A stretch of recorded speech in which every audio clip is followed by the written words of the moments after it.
Today on the History Channel, we will be informing you on a piece of history that shaped our world today. This document helped define how the government is run in all the nations around the globe. We will take you through the reason behind the creation and its background to the revolutionary ideas of the Charter. Lastly, we will show how the document signed almost 800 years ago can have such a huge impact on life in the Western world today.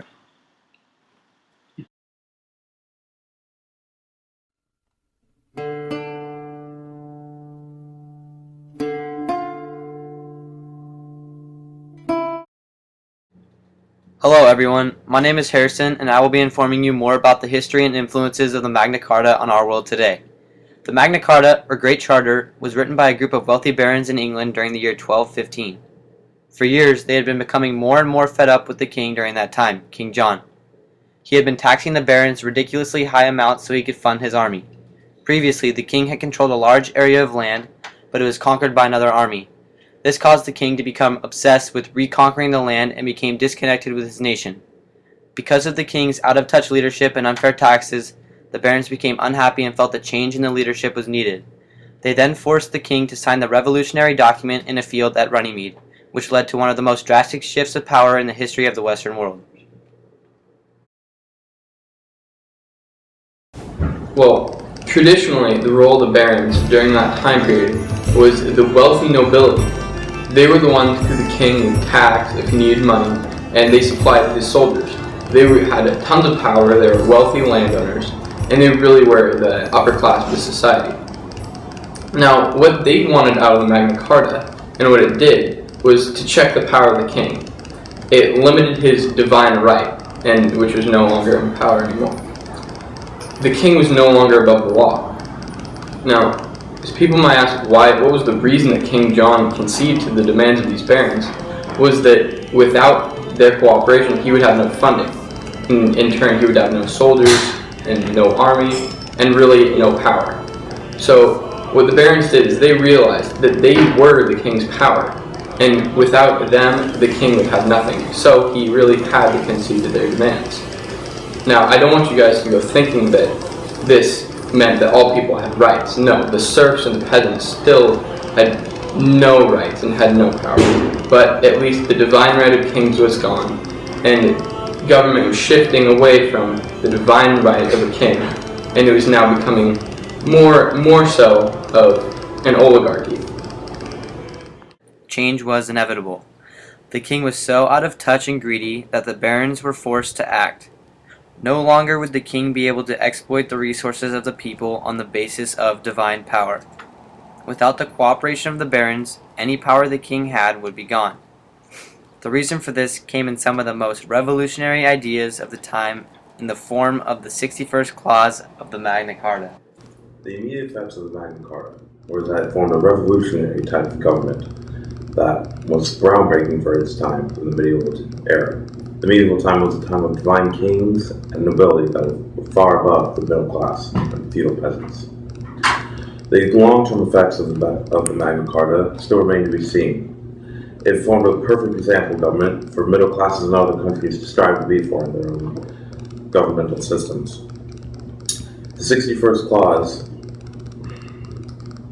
was a groundbreaking clause that formed a People's Council of 25 barons that served as a power check on the king. The 12th clause was also important and served as a no bailout clause, seeing as the king could not bail out his favored nobles and landlords throughout his kingdom. The provisions of the Magna Carta helped change governments all over the world for centuries to come.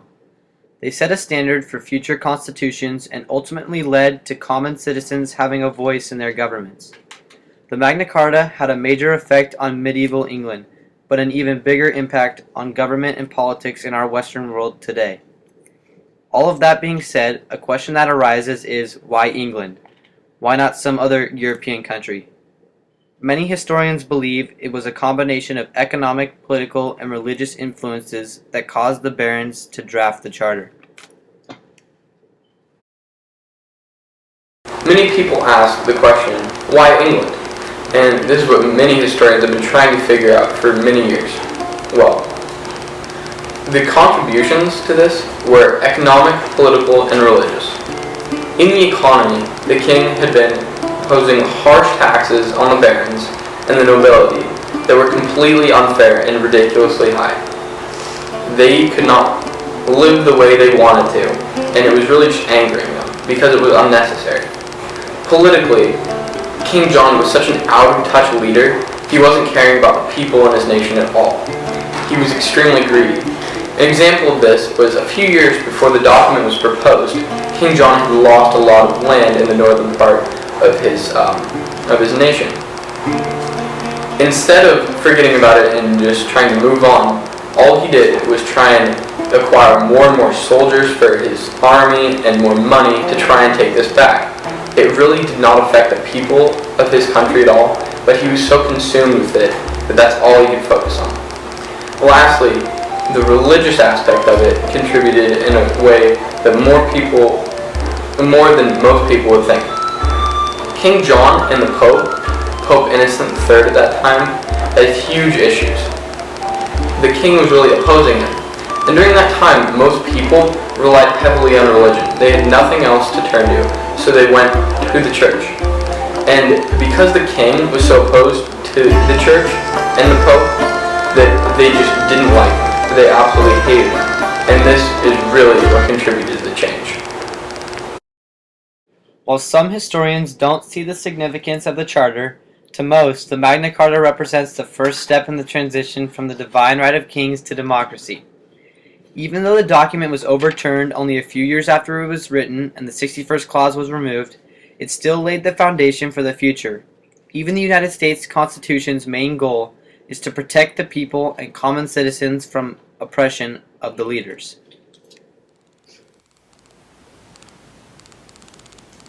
To some historians, the Magna Carta was not seen as such a big deal. It was overturned in 3 years and had no lasting political effects on the middle age. But to others, it was seen as a great significant change, as it was a great political shift from oligarchy to constitutional rulings. Thank you for watching our special on the Magna Carta. We hope you enjoy learning the cause of its important document to the lasting impact it has had on the Western politics and the government. Stay tuned for a new episode of The Swamp People next on the History Channel.